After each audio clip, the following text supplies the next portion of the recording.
Okay, welcome to Hare Krishna Valley. Is anyone here for the first time? Oh, very good, thank you. Where'd you come from? Melbourne.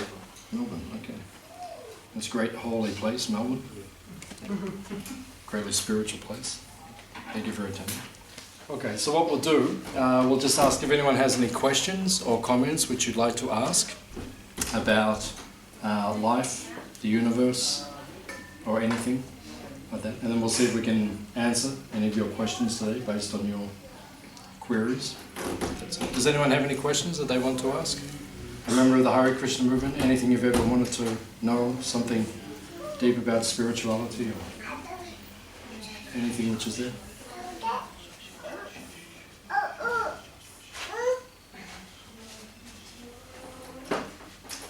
Also, you can hear the lecture in the back as well. We have the kids room, so it's, yeah. If you need to, yeah. Yes, sir. Why are the living entities put into different material situations?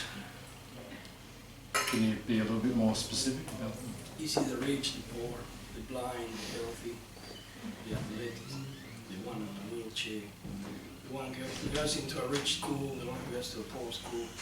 So why are these living entities put into different material situations? Yeah, why is there so much diversity in life? Yeah, so we see, that's a good question. I think everyone these days is familiar with the law of karma. Hands up if you believe in karma. Okay, everyone, that's good. Yeah, so this shows how much the world is progressing now, according to Eastern thought. Previously, people did not understand these concepts so much. Even 50 years ago here in the West, people did not understand these concepts so easily. Things like karma and reincarnation, these were not like commonly understood things, but these days everyone understands. Just like my grandmother, she passed away maybe about 4 months ago, something like that. And she was around about 90 years old when she passed away.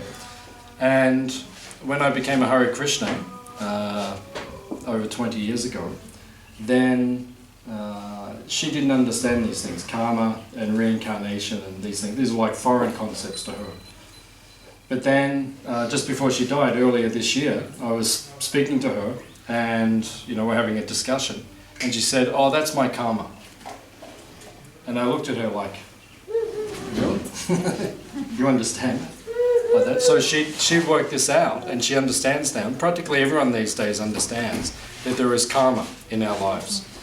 In other words, as you sow, so shall you reap. So whatever you do, there will be an equal and opposite reaction for that thing. So if we act like a good person, then good things will come back to us in the future. If we act like a bad person, bad things will come back to us in the future. So that is the law of karma that governs everyone in the universe. So karma is not a belief, but it is a fact of life, or it is a law of nature. Just like we have the law of gravity, which is spoken about many times. So the law of gravity is absolute. It controls everyone. There is no one who is exempt from the law of gravity. It means all of us must be bound by the law of gravity. And karma is the same. As someone says, "Well, I believe in karma, I don't believe in it." That doesn't really make any difference. Just like you say, "I don't believe in the law of gravity," but you're under the control of the law of gravity. And you can say, "I don't believe in the law of karma," but we're under the control of the law of karma. And what is the proof? Because every one of us is situated in a situation which is beyond our control. All of our lives are out of our control to a certain degree. We have a certain amount of control or free will within a greater situation which is controlling us. Just like there's many things that have happened in our life so far which we didn't want to happen. Does anyone know what I'm talking about here tonight? One or two people understand the situation, yeah. So there's things that we did not want to happen, but you can't do anything about it. That is karma. Karma means as you have sown previously, then you'll get those things in this life. So one who is intelligent, he accepts these things. This is what Krishna is teaching in the Bhagavad Gita and the ancient teachings of India. He is teaching that you must accept whatever comes to you because you cannot control those things. He gives a very nice example in the beginning of the Bhagavad Gita. He says, just like there is winter and summer. So now it is coming to summer. So we have no control over the weather conditions and what will take place this summer. One thing we know this summer, there'll be a lot of fires in Victoria. It might be here at this farm, or it might be somewhere else, or wherever it is, but there will be a lot of fires, that's guaranteed. But none of us can control it. You can say, well, I don't want the fires. You can't do anything. It's summer. It's coming. Right? And then similarly, when winter comes, and then there'll be floods, or there'll be cold, or there'll be snowstorms, or landslides, or whatever it happens. These things we can't control. So certain things will come to us. That is called the law of karma. So good things will happen, bad things will happen. That is out of our control. So all of us are just swept up within this greater force which is governing all of us. So that is called the law of karma. So Krishna says within the Bhagavad Gita, he advises everyone to tolerate. Be tolerant. Don't try to change things which are beyond your control. Because most people spend their lives using their energy trying to change things which you can't change anyway. And what's a prime example of trying to change something which you can't really change that much? Right? One prime example is called marriage. Right? People spend 7 years, the first 7 years they have like all the statistics, first 7 years of your married relationship trying to change your partner. And guess what happens in the second 7 years? Get a new one. Right, can you just wait up? Start again. Can you just step outside for a minute? We're trying to have a spiritual conversation here. Right? You accept each other and move on. Yeah. The second, yeah, just like they say, the first 7 years you try to change the person. The second 7 years, right, you don't necessarily like the person because you realise you can't change them. And then the third 7 years, that's when you begin to accept each other, right? And you actually think, oh, okay, the relationship's good. And then after that, it says in the final, so if you can get to 21 years, then it says after that, that's when you really amalgamate. That's when you really can understand, you can accept each other. So the point is we waste a lot of energy trying to change things which you can't change. Right? And we try to change people, but you can't change people. People are the way they are. I am the way I am, you are the way you are, and we have to learn to tolerate and accept each other. So the reason we get so much karma forced upon us and we suffer so much in this world is we do not understand that these things are beyond our control. Yes, madam. Do you think you can change yourself though? Like work to improve yourself and sort of... Yeah. But then I wonder, I've been struggling with this myself a lot lately, trying to change myself because I feel that other people don't like certain aspects of myself, and I'm not necessarily opposed to them, but I wonder if it's worth changing them for sort of that overall greater good. What is your thoughts on that? What are our thoughts on that? So our system of standardization, or our system of marking what is right and what is wrong, is based on the original person, who most people in the world call God. We say Krishna. So we take his standard, because everyone else's standards are subjective. In other words, like, you know, one group of people say, well, you should be like this, and then another group of people say, you be like that. So you look at Islam at the moment. Yesterday, I didn't look at the news. Were there problems yesterday? Because they were going to have all these, but did it turn into big stuff, or maybe not so big? I don't know. That's good if it did. But you know, there's different things. So like they'll say in certain Islamic groups, you know, the more fundamental, the more strict one, they'll say the women have to wear everything covered, only wear black, and you can only see that much of their eyes. Right? So for them, that's good. And then you go to our system, which is Indian-based, or if you go back further, technically it's called Vedic. We encourage our women to wear colours. Don't just wear black.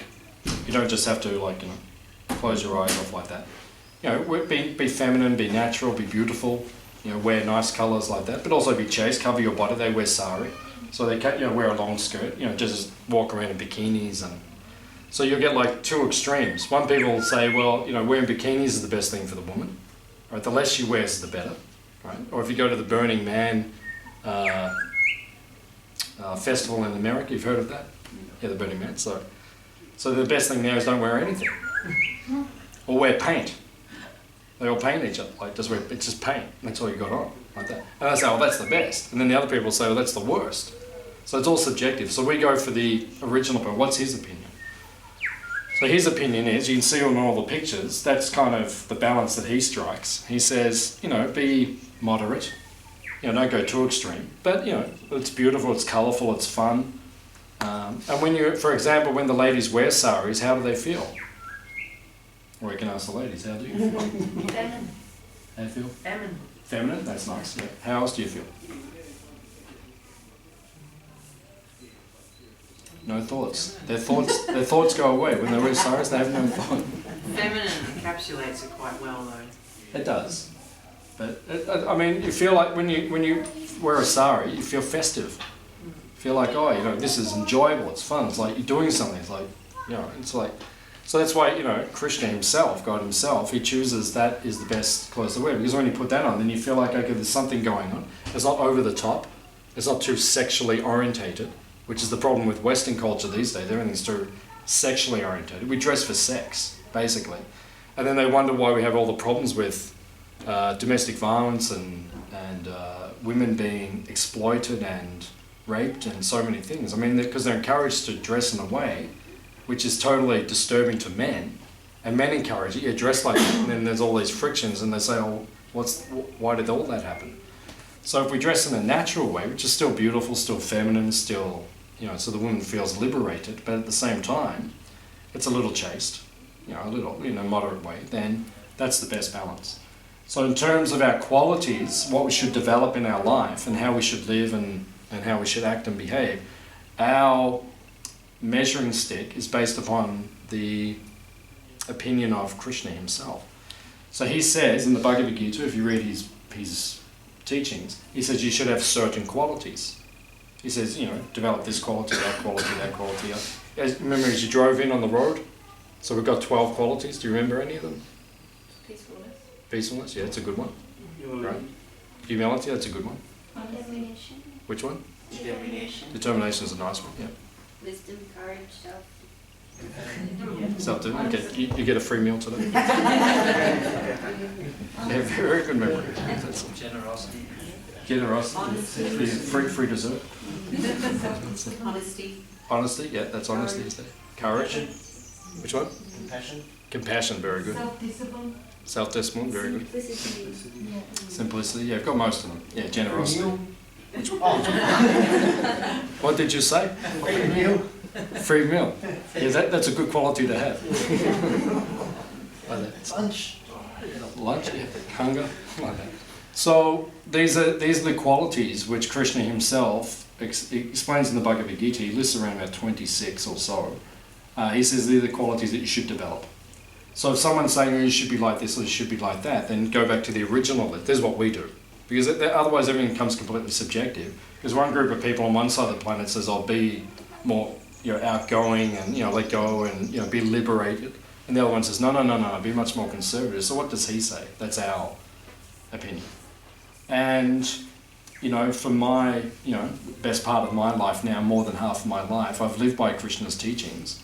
And I find that it develops an inner peace and an inner satisfaction within the heart and the mind, which I very much value. And I find that, when I get too caught up in what people are thinking within this world, everyone's saying, I'll be like that, I'll be like that, that doesn't really lead to peace of mind. Because your mother wants you to be one way, and your father wants to be the opposite way, right? And then your brothers and sisters, they've all got their agenda, and then it's like all your friends, and then you go to school, and then the educational system, and everything's like, and then everyone's confused. I saw in the newspaper yesterday, one of the major newspapers, I was in Birregurra getting some ice for the festival, and I just saw that it was on the front page, and it said something about our youth being totally confused. Yeah, it was in the whole article, it's on one of the major papers yesterday. That's just because no one's got like a standard anymore. How should we all behave? Everyone, oh, you do like that, you do like that.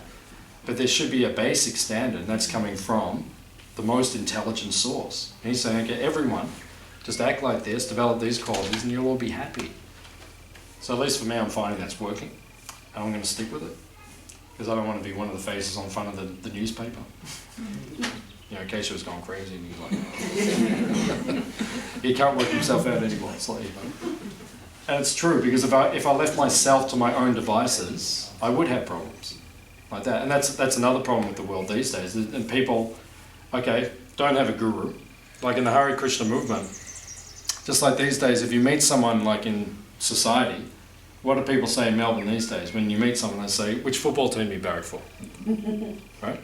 So I barrack for North Melbourne, right? I barrack for Collingwood and this one barrack, and it's like everyone identifies with that. But in the Hare Krishna movement, when we travel around the world and we meet each other, we say, who is your guru? Like that. So we have a guru, and the guru gives us like a template or an understanding of how we should live and how we should develop. Because if you just leave everything just up to yourself, which is what people do these days in modern society, they say, well, just trust yourself. You're your own guru. But I mean, look at society's a mess. You know, so if we're all doing such a good job just listening to our inner voice will tell you anything. And your inner voice changes every day anyway. You know, one day your inner voice is saying be like this, the next day it's saying be like that, so it's all subjective. Whereas in our movement, everything it's standardized from the beginning. So the guru is saying, you know, you should act like this, and if you listen like that and you follow that, it comes to a state of happiness and peace, which is within. And I know myself, if I left myself up to my own devices, you know, my life would probably, I don't know where it would go. You know, God knows what I could do with myself. And you see society, these people wonder why I've got problems, because you've got no guidance. So we need guidance, that's the point. So it's coming from these ancient teachings, so that's why we're recommending that. And it's a problem these days, because people don't like authority these days. Now, hands up if you like authority. 1, 2, 3, 4. Okay. To a degree, like that. It's interesting how Hare Krishna people said they like authority.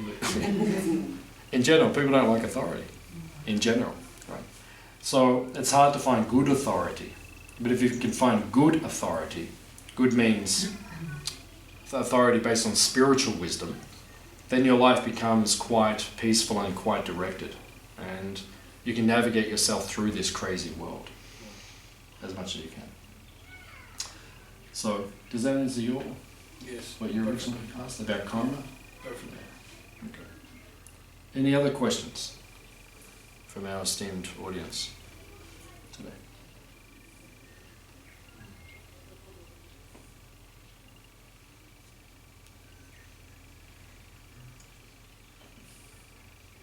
Everyone has attained enlightenment.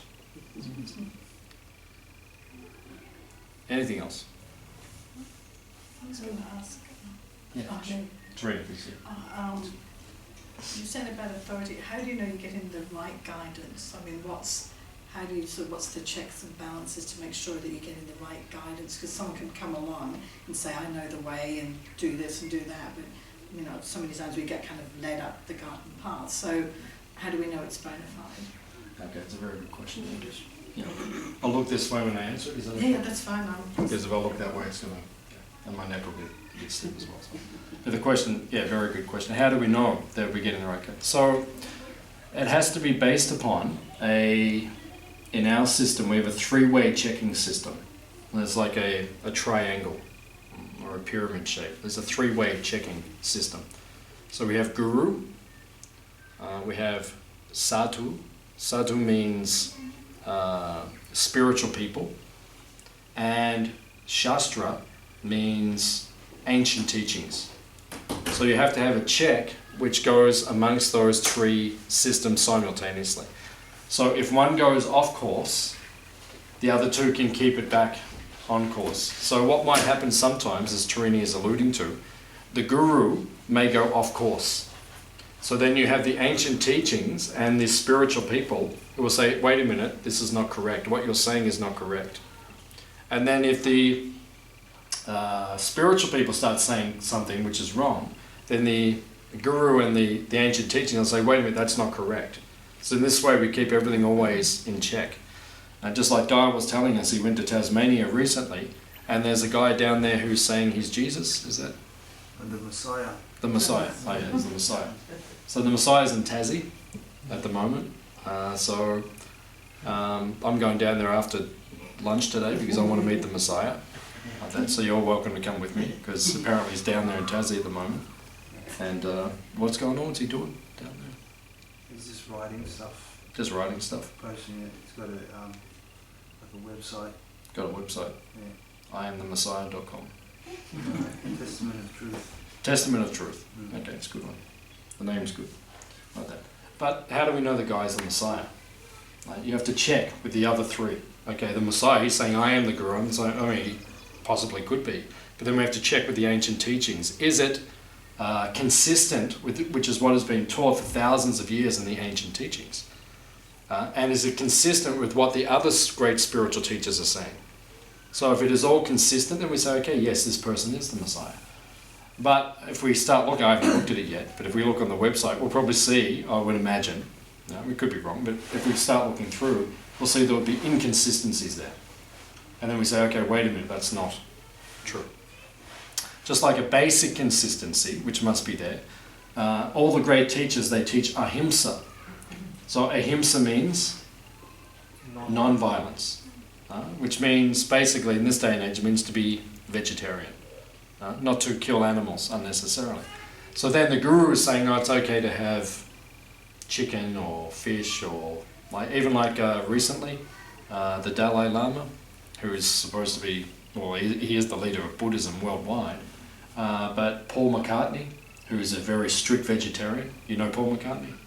He's very famous, like that. Dalai Lama is very famous, two of the most famous men on the planet. And they're the same age. They're both a little bit over 70. So Paul McCartney wrote to him, he said, well, you're supposed to be the leader of Buddhism. And the whole teaching of Buddhism is not to commit violence, ahimsa, and yet you eat meat. So this is not consistent with your teachings. So Paul McCartney was calling him out, saying you're the Guru, but you're not following the teachings, of the sadhu and the shastra, of the scriptures and the holy people. So then the Dalai Lama, probably not the Dalai Lama, but probably someone on his behalf wrote back and said, well, I need the iron, I'm doing it for health reasons. And Paul McCartney wrote back and said, well, I've been vegetarian for a long, long, long time, 40 plus years. And he said, my iron's fine. So it's not that you have to eat meat to be, but people come out with all these concoctions these days. So that is why now we have to be very careful about following any guru. Because just like, there's a guy down there in Tassie saying he's the Guru, and we get letters in the mail once in a while that the incarnation of God himself has appeared in India. Everyone come now and worship. Once in a while you get this. So we have to make sure that the Guru is following all of the checking systems, and then we understand. So, does that answer you? Do you want to add anything? No. Okay. Someone else out there? Maharaj, yeah. How do you develop patience? How do you develop patience? Yeah, very good question. How do you develop patience? Have children. You do have children, so you must be an expert in the field. Like that. Because I recently, my daughter, I got remarried in January to a Turiya, and she brought a Seisha, who's 10 years old, into my life. So suddenly, first time I was a father, in January, so like that. So. And then your good husband, he gave me some very good advice, which I remember every day when I wake up in the morning. He said that when you have children, you must be armed with patience. That's the first thing I remind myself every morning when I wake up. It's good to keep Or, what's that? intentional thinking, that you need to be patient, that will help you. That Yeah. will help us. Yeah, how does it work? Just to be intentional to think about. Yeah, ask your husband, because he's obviously mastered it. Because he's my guru when it comes to this. Like that. But he told me that, actually. He said that. And then usually, I'm up before my daughter. So then when she wakes up, that's my mantra. Be armed with patience. .com.au. Get ready, because here it comes. Stop doing cartwheels, Sage. In the lounge room. Every 5 minutes, every 2 minutes. Please stop doing cartwheels all the time. You don't have to walk through the lounge room every time you do a cartwheel. So that's it. Gets up, the mom walks out, does the cartwheel, and then says, "Good morning." There you go. It's sort of, but that's when you have a kid. That's what it means. So, how do you develop patience? One thing is that we have to. One way that I do it, and the one way that we're taught, is that we have to understand this world is temporary. Because a lot of the time we take everything far too seriously. We do. Yeah, we get worked up on very small things. Things which really don't mean that much. And you see the world these days, the way society is in general. Like, you know, I don't have a television because there's not that much on it, to be honest. Really. And, you know, I listen to the radio when I'm driving Melbourne once a week kind of thing, just to find out what's going on out there. But I don't keep up with the news very much, you know, because I just find everyone's getting worked up over very small things. I mean, some of the stuff's big. I mean, it is, but some of it's very insignificant. You know, they're just trying to fill in 30 minutes of news, so they just throw in every little thing, which it doesn't really mean anything anyway. So one way to be patient is to understand that these things are very small in comparison to what's going on in the whole universe. Another way to develop patience, a further extension of that, is to understand things in perspective of what's actually important in life. Just like some of my friends, you know, over the course of their life, they've come across diseases in their body which are life-threatening. And I remember one friend of mine, when he found out that he actually didn't have, but he thought that he had cancer, but then it turns out that he didn't. Then when he found out that he said, all my big problems suddenly they were that big. You know, day before they were the biggest problems in his life, but suddenly they all disappeared and they just became that big again. So we have to keep things in perspective. Sometimes we get caught up in like, oh, this is so important, that is so important, but we need to be a lot more patient with things because we need to keep a perspective on what life is actually about. So what I do personally in my life as part of my sadhana means practice, like a daily routine. So what I do in the mornings when I get up, I listen to lectures. I've been doing this for years and years and years. That's what I do. I get up in the morning, brushing my teeth, I'm listening, first thing in the morning, to great spiritual teachers and listen. So then, from the start of my day, I put everything in perspective because I wake up in the morning, there's things on my mind from the day before. You know, this person said that and this person did that and all these things. But then I wake up in the morning and then when I start putting things in perspective by hearing these spiritual teachings, it all just falls into perspective. I think it's not that big a deal. And even the things I really don't like, and even the people who really give me a hard time and make my life difficult, even that becomes tolerable. We become patient with that because it's not such a big deal, really. It can't really do anything to me because I am situated properly as the servant of Krishna, the servant of God. And nothing can stop that relationship. And that's a key teaching in Chaitanya Charitamrita and these ancient teachings from India. That nothing in this world can interfere with our relationship with Krishna, with God. Nothing can. So even when there's so many problems in this world and so many people are giving you a hard time and there's so many difficulties, but inside you can be completely peaceful if you're rightly situated. That's the point. So I don't know, does that help, Paul? Or what I usually do, I just ask your husband. If my life's falling apart, I just said, George, what do I do? And he just gives me one line. He says, be armed with patience. I go, okay. That's all. Pretty good stuff. Any other questions or?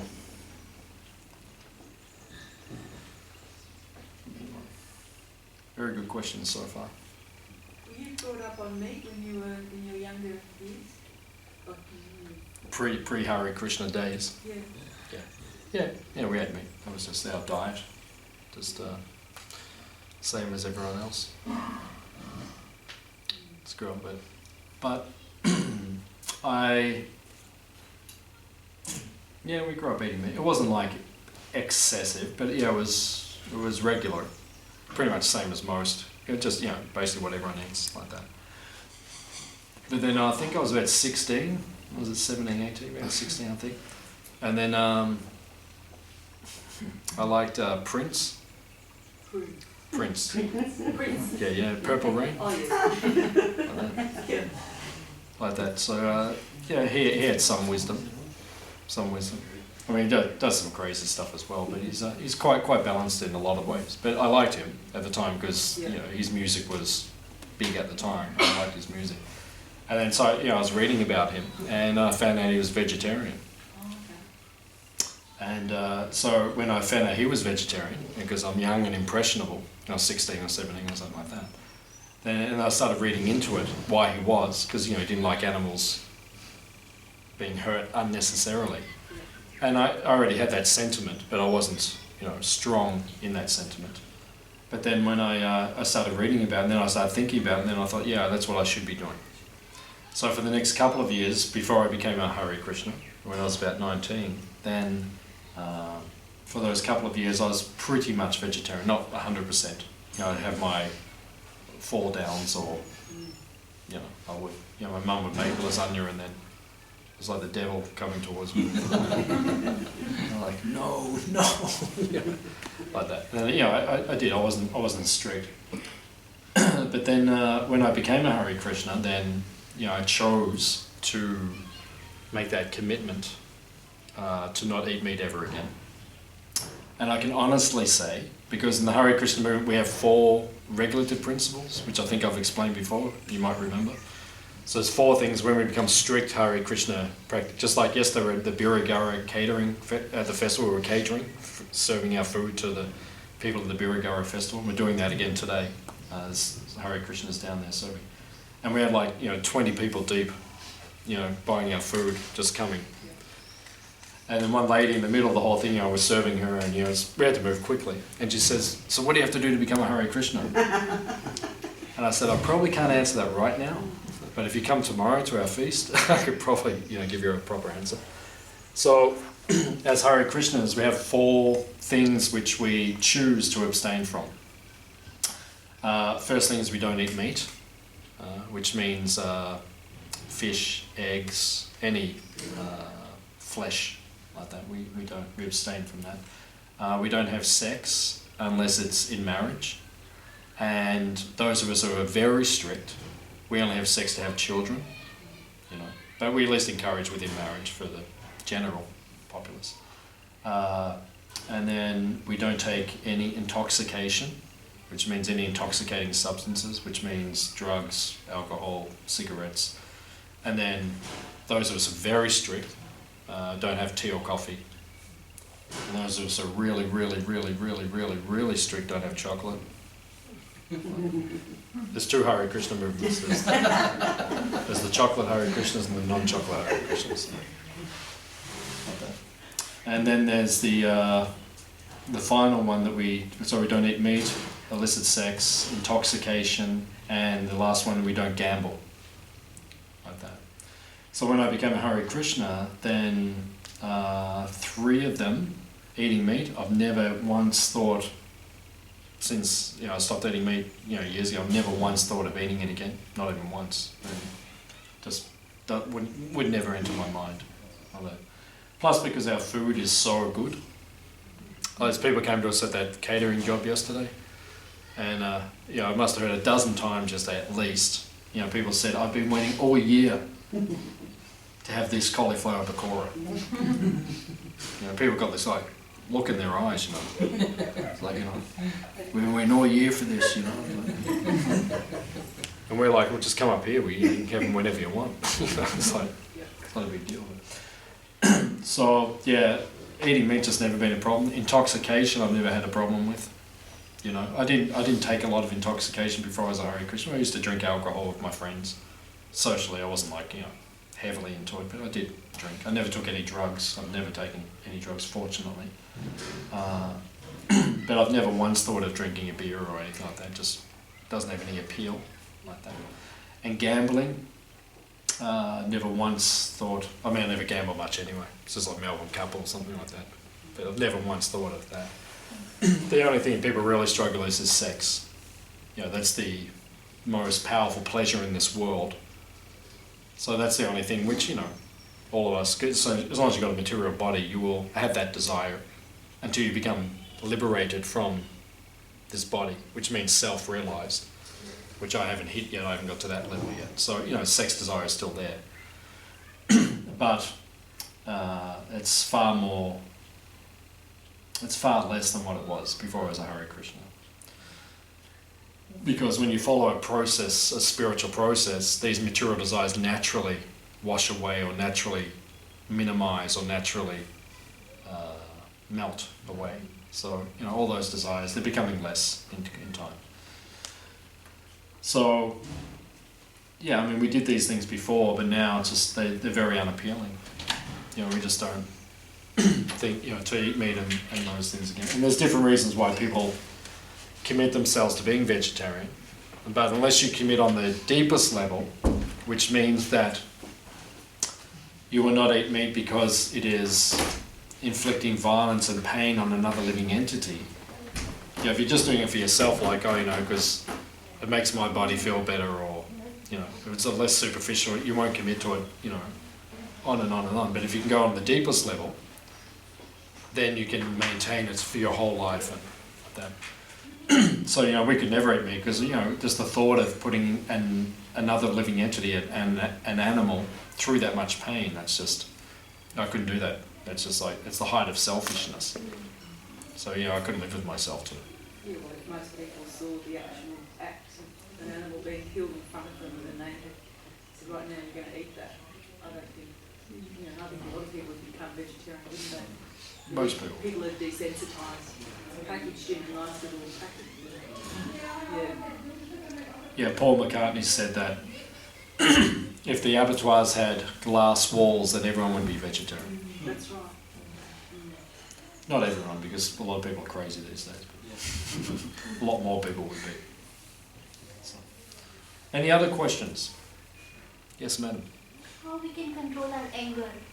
Sometimes I got How can you control your anger? Yes, that is an important question because that anger is directly caused.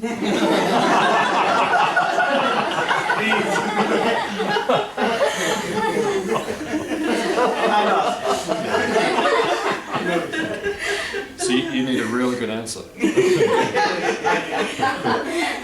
So pretty much I've got your happiness in my hands at this point in time.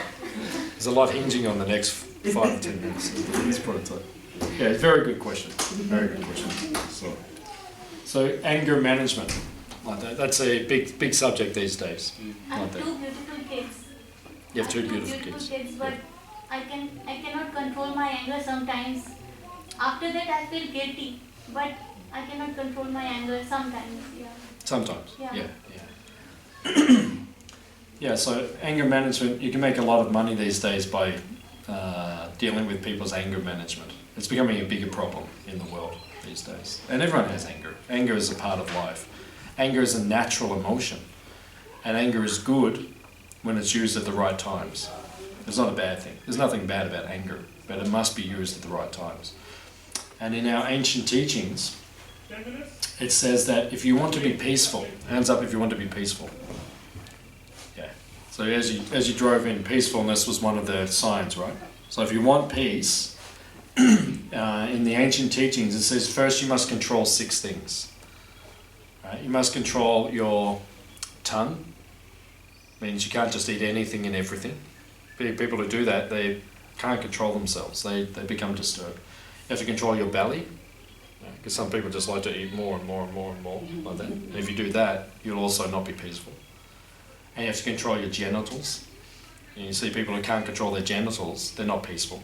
So your tongue, belly and genitals must be controlled if you want peace.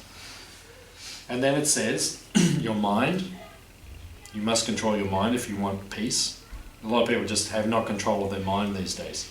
You know, whatever their mind says, they just do it. But then if you live like that, then you'll never be peaceful. Your speech, what you say, that must be controlled. Otherwise, you'll not be peaceful. You know, wars start over words, and wars stop over words, right? And happiness in life comes from what you say, generally. And your unhappiness very much comes from what you say. So you have to learn to control your speech. Just like 1963, I think it was, or 61, it was like that. You know, Russia and America almost went to war. I mean, we were talking about thermonuclear, full-blown, the Third World War practically in the beginning of the 60s. And it was only because Kennedy at the time controlled his tongue a little bit and what he wrote back, because they, you know, it was dialogue going back and forth. And because he controlled himself a little bit, that's diverted the, because he had used the wrong words at the wrong time, the whole thing could just, you know, explode. So we have to learn to control our speech if you want to be peaceful. And then it says the sixth thing, your tongue, your belly, your genitals, your speech, your mind. And the final thing, if you want to be peaceful, you have to control anger. So then how to control anger? There's an interesting thing. So where does anger come from? That's the first thing. You have to understand where the root. The problem is in these days, in medicine, if someone's sick in the West, what do? Right? We go to aisle 3 at Coles. Right? You get the same pill, right? And you just start, you know, throwing in aspirin or Dispirin or whatever it is, and then that will make you feel better temporarily. But you're not solving the root of the issue. So in India, we call that science of medicine, we call that Ayurveda, which means you have to go back to the root. So what is the cause of this sickness? Don't treat the symptom, but treat the cause. So anger has a cause. So don't treat it superficially, the symptom. Right? Like someone will say, don't be angry. Right? That's the symptom. Okay, so you're dealing on that level. You have to go back to the cause. So what is the cause of it? So the cause of it, Krishna actually says in the Bhagavad Gita, he said it is calm. Calm means desire. When your desires are frustrated, that's when you become angry. Right? So you see, if someone, because we all know people, it might be us or it might be someone else. If people have a lot of anger issues, it's because they have desires which are frustrated or not fulfilled. So find out what are those desires. So we have to see what are those desires. Now, you gave an example with your kids. You get angry with your kids. Sometimes you have to get angry with the kids. Sometimes it's good for them. Anger is a good thing, but it has to be controlled. Just like with my daughter, sometimes I say, hey, God, that's enough. Right? And my mother and my father, they were very good parents. Now that I look back, they were very balanced. You know, they didn't let me go too far, but they weren't too over the top either. So you have to strike that balance. So sometimes with the kids, you have to, hey, stop. That's good. It's anger. And you have to say it because it's good for them. But if it's too much, and it's just coming from anything, you know, any little thing they do, obviously that's not healthy. So you have to look at yourself. Right? So with my daughter, sometimes when I'm dealing with her, I just say, you know, I treat her very much like an adult in terms of our conversation level. Did you see that show? It was on a few years ago. It was called Super Nanny. Did you hear that, or did you see that? So I go to the library, rent that out of the library, and just study that for it if you want to learn how to deal with your kids. Because this lady, she's a genius. How to deal with it, and you can get over anger a lot just by speaking to them on a very rational level. You know, so that's what I try to do. I just say, listen, we're just going to have a talk right now, right? And then we talk and we rationalise through it, and she'll still be upset and everything, and I'll be, you know, still disturbed because, you know, she's carrying on like that. But then we can just rationalise it and we can learn. So people have to learn better communication skills and these things. And as for your husband, then the same thing. It's because of frustrated desire. You want him to be doing something that you want. So usually in life, the reason we have so many problems is we're too egocentric or too self-centered. Like, I want you to behave like this, but we already discussed in the beginning of our discussion. Don't try to change the other person, try to work on yourself. Right? Instead of, you have to change, I want you to be like this. Maybe you just deal with some of your desires and become a little bit more self-satisfied, a little bit more Krishna conscious, a little bit more connected to God, and then you won't be so demanding on those around you. If you're more peaceful within yourself, you won't need to extract so much from the other person. But all of us have, we all have needs and wants, that's why we get married. But it should not be unreasonable. Don't be unreasonable on the other person. Does that help? Okay. Does that help? Yes. That's okay? Yes. I keep telling her the same thing. Keep telling you what? The same things. The same thing. Don't give me such a hard time. No. But she wanted to hear it from me. Okay. But Yes. that's good. That's good. Yeah. Yeah, we should not be too. The problem is we're too much into ourselves these days. That's the problem. I want this, I want that, but then my guru, he doesn't live in this world anymore. He left this world like this. But he said to me one time, and I always remember this. He said, "Why do you want to do this?" And I started saying, "Oh, because of this." And he just looked at me and said, "Who cares what you want?" Right? And I always remember that. Right? And sometimes when I'm thinking, I want this and I want this and I want that, and then I think, does it really matter? Is it really such a big deal? Most of the time it's not, and then it just brings things back into perspective. So, okay. Any other question?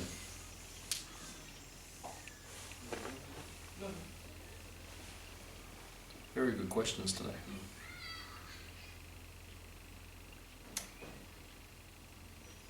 With, it's been Mental Health Week.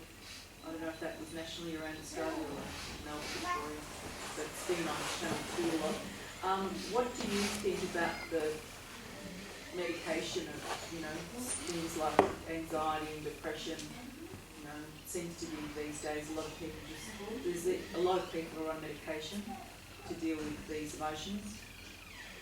I would think that you would think that would be a bad thing to enter into taking medication to deal with emotional issues. Like a band-aid, like when you go down.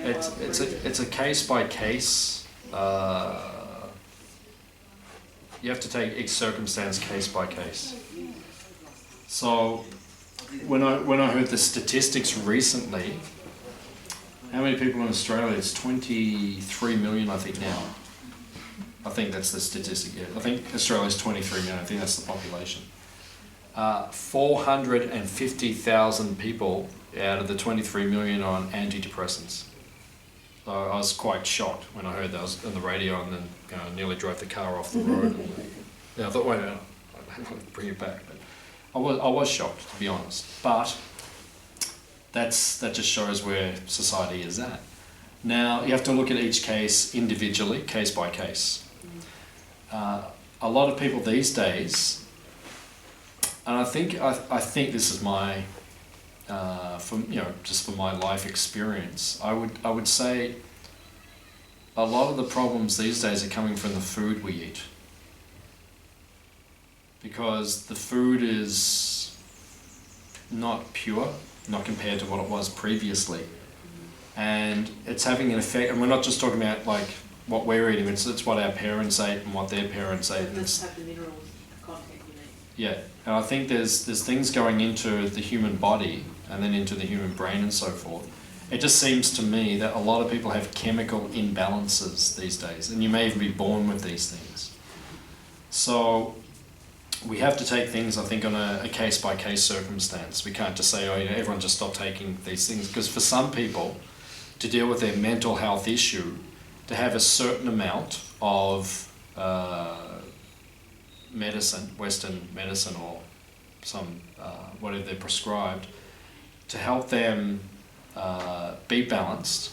I know a lot of people in my life who are dealing with different chemical things, and they're taking certain things. I see for some of them it's a good thing, because it keeps them more balanced, and it does help them, and they can minimise as much as they can, and then like that. But it seems to be a necessary thing for them. And then for other people, it's probably not necessary. They probably once again have to go back to the root of their health and the root of their spirituality also. And if they dealt with those things, I think they would cope a lot better. So I think we could do away with a lot of it if we addressed a lot of the issues in society. But I don't think we could do away with all of it at this point in time, just because of the way the world is. And I think the main thing, and the Hare Krishna would say, there's definitely a spiritual vacuum in society. And if you feel that spiritual vacuum, then a lot of this, mental anxiety and mental illness and depression and those, they would go away, and they do go away. Because I know for myself, when I was 17, 18, I didn't go into like deep depression, but I was waking up in the morning, I was just thinking, what's life for? And if I hadn't have found, I was on a spiritual quest, and if I hadn't have found what I found, which is these teachings, maybe I would have struggled with, maybe it would have escalated into a deeper state of depression. So I think that, or we think that as a society, that if people address their spiritual life and their spiritual aspirations, then I think that would do away with a lot of it. I don't think 100% though. I think that's a little artificial. Sometimes it goes too far. People say just get rid of all of it, but I don't think for everyone that would be the best thing. But yeah, it's a huge issue in society at this point in time. People are dealing with it. So, our solution to it on the deepest level, is on the level of the soul or the spirit, is to connect with God or Krishna through the chanting, which we were doing before. I've been doing that for a number of years, more than half my life, and I find it the most efficient and most practical and deepest purifying experience, which really does solve my problems. I know that sometimes, I've got, we all have big problems in our lives, and occasionally, something big kind of mounts in my life. And I've woken up in the morning and it's really there, and it's, and then I've chanted for a couple of hours, because we do quite a lot of chanting as our discipline. So we chant for about 2 hours a day. And I've chanted for a couple, and then at the other end of the chanting, 2 hours, deeply absorbing myself in the names of God, of Krishna, that huge problem, which I really could not perceive how I'm going to deal with it, just really shrunk once again into perspective. So that's what we would recommend. Any other questions or?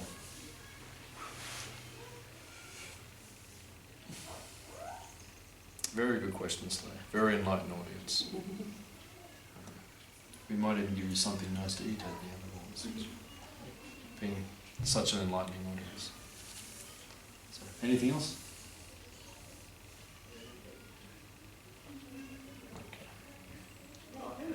Okay, so I think we'll have lunch today.